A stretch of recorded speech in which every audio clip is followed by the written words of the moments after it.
Welcome to tomorrow's Tech Today, bringing you the latest in technology, talent and transformational change.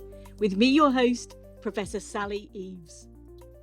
Hi everyone, and a very warm welcome to today's special feature on AI value creation. We have a particular focus today on the telecommunications sector, with the communication providers, or CSPs, very much, I would say, at the hub of the wheel, so to speak, for enabling innovation across so many verticals today. And also for CSPs themselves, when you look at the AI-enabled value opportunity, it can be really wide-ranging. So it could be contributing to sustainability outcomes, improving customer experience, optimizing network operations, you name it, there are many benefits to consider here. But when it comes to AI implementation, this is more than technology. It's also about practice. It's a way of being. It's a type of efficiency, if you will. It can take automation to the very next level. But as such, it can sometimes be challenging to identify, to consistently measure, and also to convey its true value, because that can often be something that's indirect. To address exactly this challenge, but also the opportunity, and to help CSPs better understand AI value creation, Ericsson, together with Arthur D Little, surveyed over 80 CSPs. And we're going to explore those findings here today. What is the role of AI in organizations right now, and how can we support them better? We're going to bring in a new industry bespoke and standardized measurement framework to really help you. So let's unpack all the insights right now.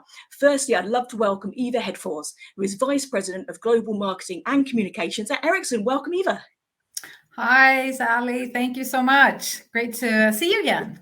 Oh, likewise. Thank you so much too. And also it's a delight to introduce Lars Lind, who is Principal at Arthur D Little. Welcome, Lars.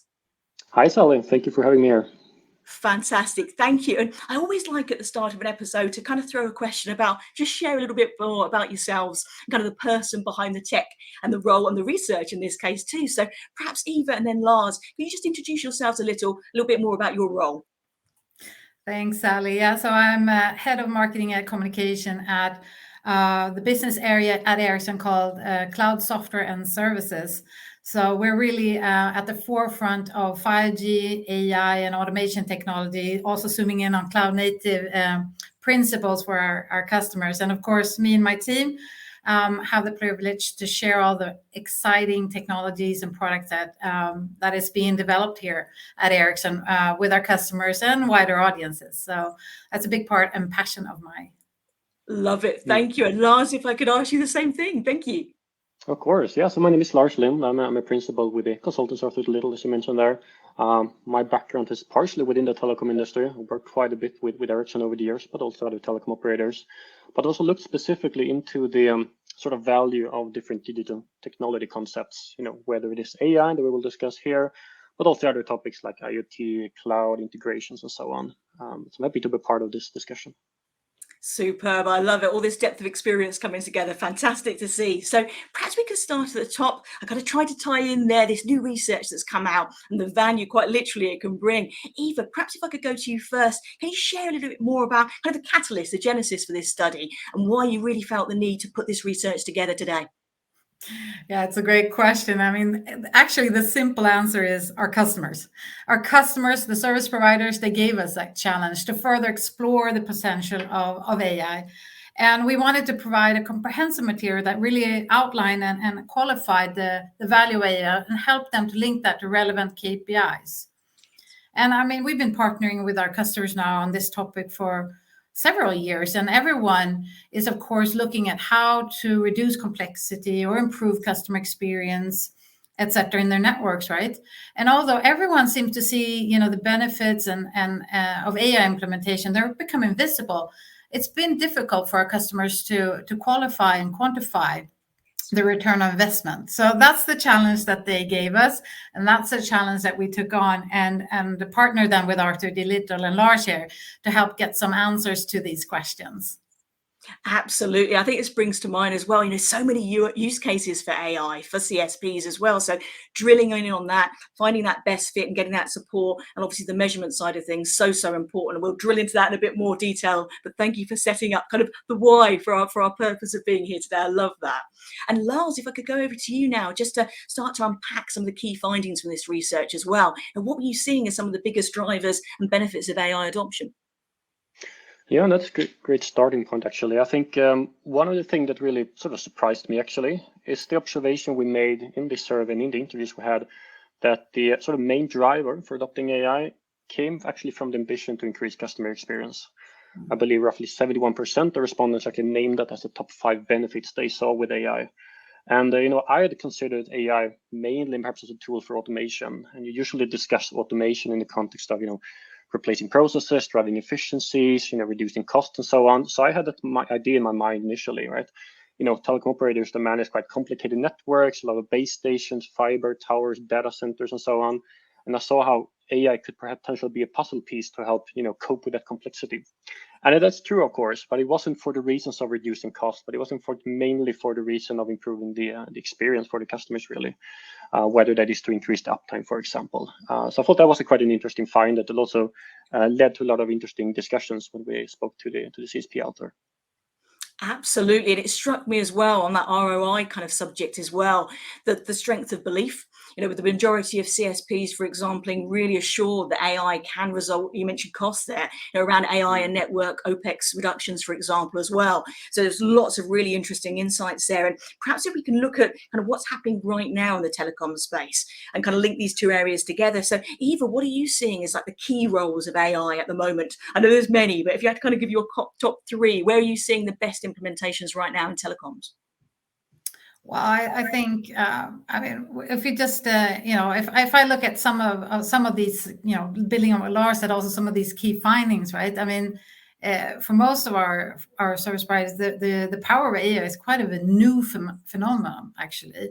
So the majority of the ones that have responded said they've been working with AI for 2 to 3 years. So it's still in its early days, right? But we were also asking, and wanted to understand in which areas of their operations that they had implemented AI then. And what we saw on the top 5 was customer and service experience. It was on security, IT operations, network optimization. So in these types of areas, of course. And then we also asked about how AI is supporting the organization and how it's set up, right? And here we also saw some interesting findings that 65% had some sort of an internal organizational setup for supporting AI, but only 17% have a centralized organization, which is, it is, you can kind of see it's starting to, be a central function. It's starting to get that traction inside the operations. But, more to see in terms of how our customers are going to organize around this. No, absolutely. And that makes evident sense. I think it kind of really covers this point of time we are in right now in terms of we are having that accelerated adoption, but it is fairly nascent, as you were describing there. And that means you can have kind of implementations or awareness and action gaps, can't you, around this area? And like the value gap as well, that narrative we've been talking about earlier on too. So totally understand that. I think it's really, really interesting.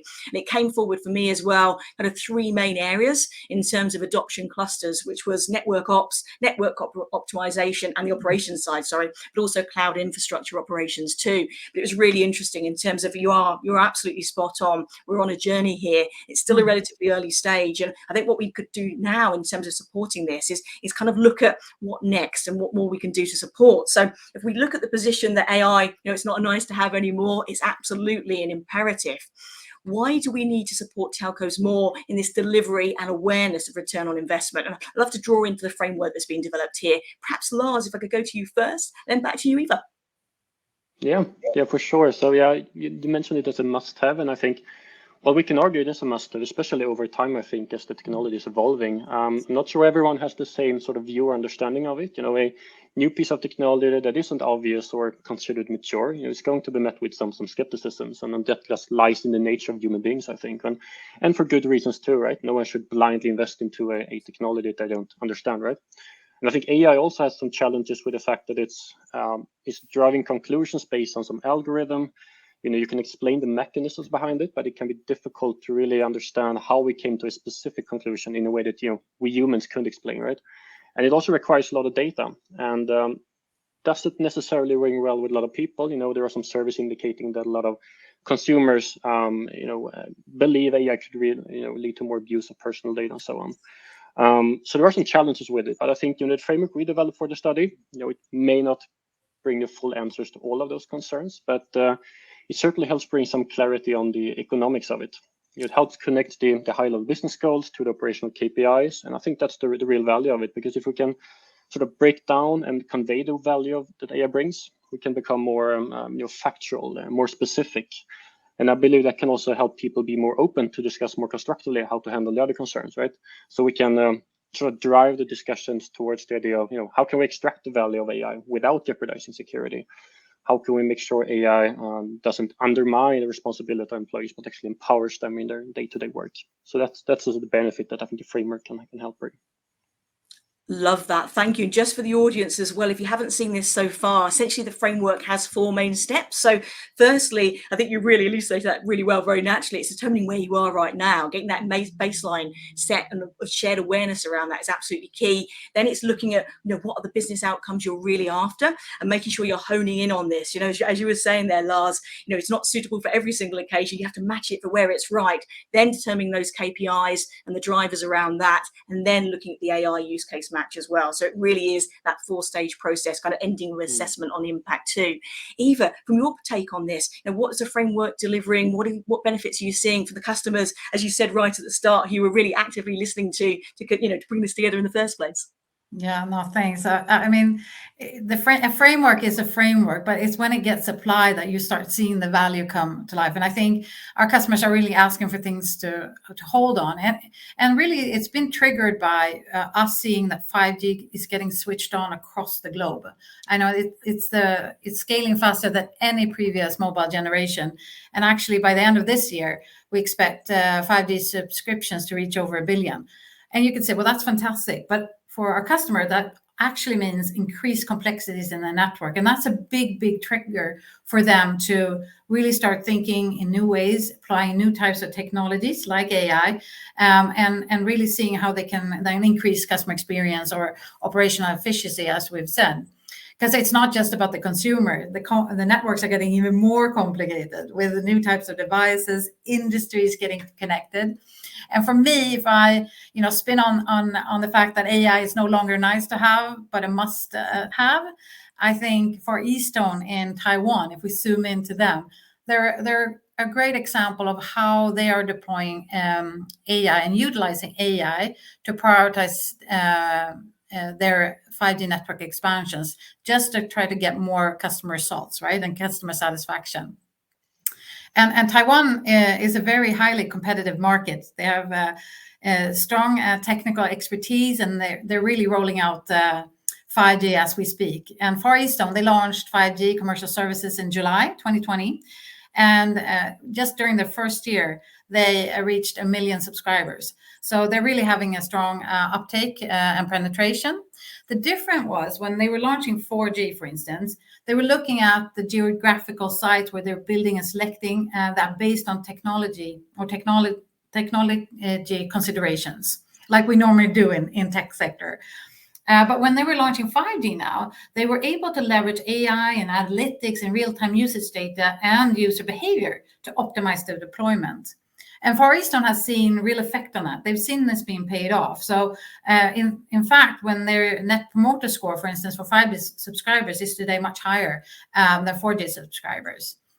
And I think that's tangible results. And I think for Far Eastern, though, it's not just about the technology. And that's why I like working with them so much, because of course they're using AI to have an impact on their customers, but they're also looking at how can they be smarter? How do they assess and work with a company like Ericsson to understand and make sense of the data that they have, to build that analytics platform and really start being smart about harnessing predictions, etc. So they're really having the customer in focus all the time, but then using the technology to optimize the networks.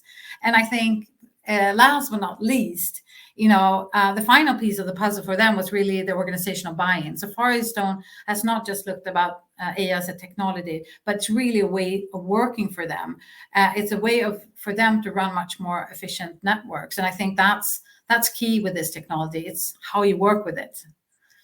Absolutely. I love those examples there as well. And it brings to mind a couple of things were ringing through my head when you were talking there. One on the 5G acceleration point of view as well. There was some other research that came out probably about 3 months ago, something like that, but it was from Salesforce. And they were looking at CSPs and kind of what the changing kind of consumer expectations and behaviors were. And one of them was around 5G use cases. And it was saying if the awareness of the value is there, consumers are really willing to pay more to get the benefits that 5G enables, essentially. So that was a really interesting point you mentioned there. And with the Taiwan case study as well, really strung to mind. That's a leapfrog opportunity, isn't it? It really is. It's not a catch up. It really is a leapfrog opportunity in a market through this adoption that you're supporting. So really interesting examples. I think it really helps to kind of bring that data to life, doesn't it? So brilliant to say thank you. And the next area, obviously, when we're doing something like this, there's always challenges along the way in terms of adoption, particularly areas like integration, I think is one of the biggest ones at the moment. But with AI specifically, looking at this implementation, I'd love to have a little chat around what you're seeing as the biggest challenges for CSPs right now. And perhaps, Eva, if I could go back to you first on that one. Yeah, I mean, with all opportunities comes challenges. And I think that was important for us to also, in this report, really dig down to what those challenges are. And things that come up, top is, of course, data privacy, security concerns comes really high up, problems to integrate AI that you were touching upon, Sally, and then, but also fear of losing control due to automation. I mean, that fear, that's a human aspect to it. And of course, the cost of AI technologies, it's some cases it's pretty new.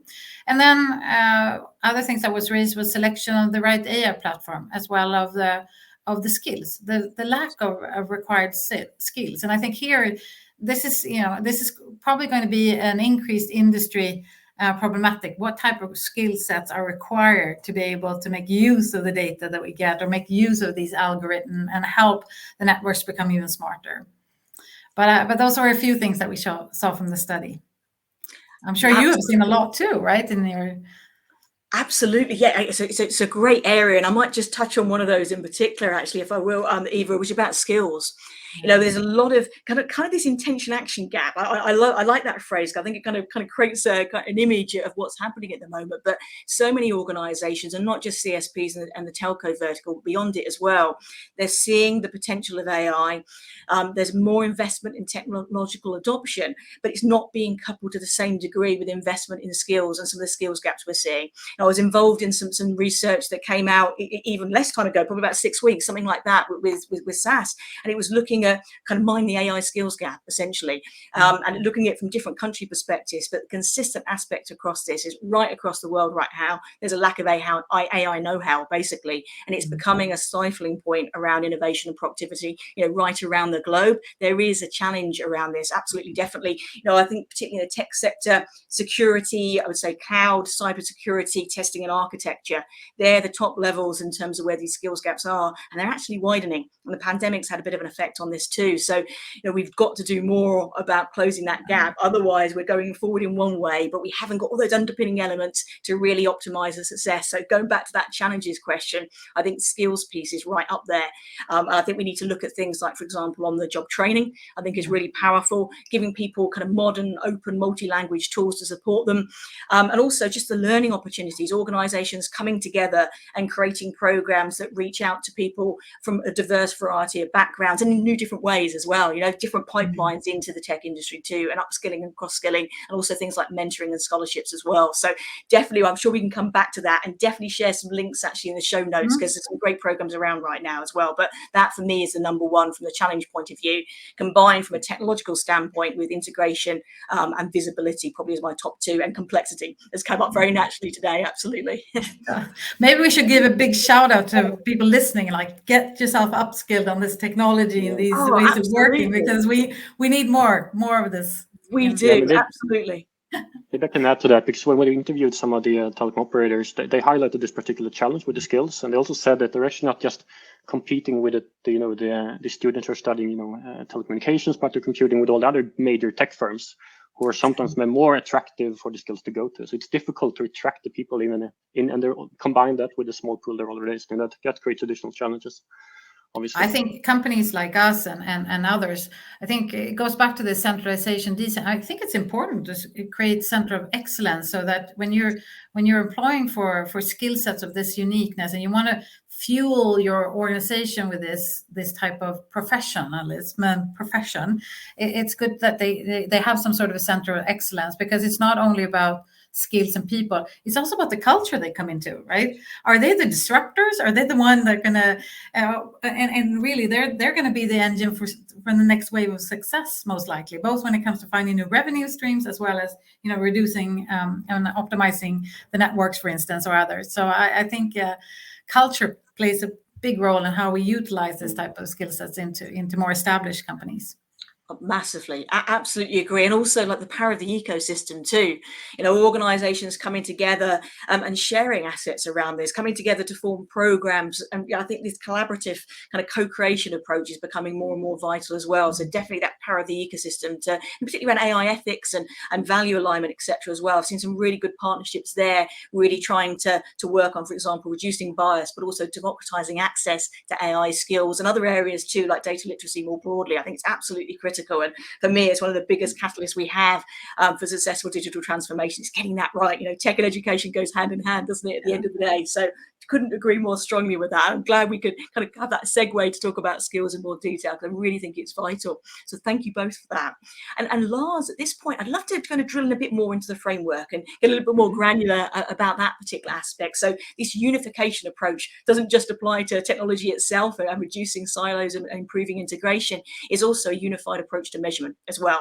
Again, so important. If we're talking about AI, equally if we're talking about ESG, that unification of measurement is absolutely critical. So could you tell us more about how organizations can better use this framework and how it can support growth and sound investment decision making? Sure, absolutely. So I can just briefly go through the 4 steps, and then I can give an example.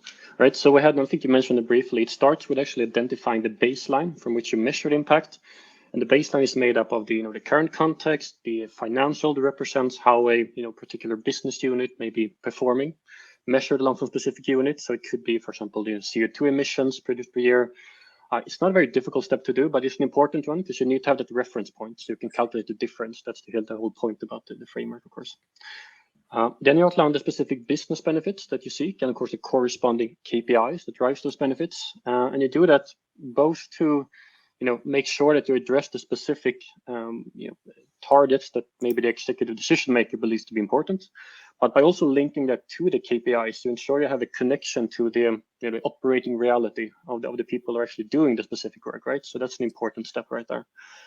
And then thirdly, we have the step of actually selecting one or several use cases, and you will do that based on, of course, the attractiveness, to the extent it actually fulfills these KPIs, and of course the implementability of it. And finally, you integrate all these elements into what we call the calculation tree. It's really a visual representation that links the business goals with the KPIs, with the calculations. So if you've done that properly, it's usually a very easy to grasp tool, and has the right level of details as well. It's not too detailed, so people get lost in the numbers, but it's detailed enough to provide a credible business case that can be subject to an investment decision, essentially. And this is something that we applied, actually. We also applied it outside the telecom industry. I can give you one example of how we use this kind of framework in the context of smart energy management in buildings. So this is really the property industry, right? And then we had a baseline that was really representative property owners. So we looked at the number of units of residential apartments in this case, square meters, type of construction they had, the locations of these facilities. The business benefits here was related to cost savings from less energy consumption, but also more efficient facility management, and essentially it also reduced the CO2 equivalents due to the energy savings that was made. And we can justify that by linking into specific KPIs like number of site visits made per year from the facility manager, and we can showcase a reduction of that. Of course, the solution was really one where you sort of attached sensors to different systems within the facility, and you could capture data on the heating. You could combine it with data from the current weather conditions, and based on that, you can sort of automatically, with help of AI, in fact, steer and govern the management. And I think that was quite an example that showcased in the framework is not specifically tied to the telecom industry. Happens to work very well there because there's a lot of KPIs in the way telecom operators are running their business, but certainly it can be applied also elsewhere. I love that, Lars. What a great example as well. And everybody listening will know my deep-seated, interest and commitment around all things sustainability. So your example there is such a strong one in terms of not just how that framework can be applied outside of the telco space itself, but also just the role of the telco space as a catalyst for innovation, not just for business, for society as well, and that shared value proposition it can bring. So I love that example. I think ever more timely at the moment with the energy crisis, across the world, but particularly in Europe. I think so many more organizations are looking at how we can be smart tech managers, basically, in terms of reducing energy consumption and the value that can bring. So great example, Lars. I love that. Thank you. And kind of as we get to the end of our time on our discussion today, it's definitely one I think we're going to have to revisit. There's so much to talk about, but I'd love to kind of leave everybody with some tangible advice and recommendations to organizations right now. Might be at different stages on their AI journey, but particularly if you're an organization that's looking to start, or maybe you've got a little bit stuck and you're looking to go to that next stage in your AI implementation journey. If we could give some top takes and advice, we're going around and kind of share that between us. I think that would be really powerful for the organizations that are listening in and the individuals too. So perhaps Eva, if I could go to you first.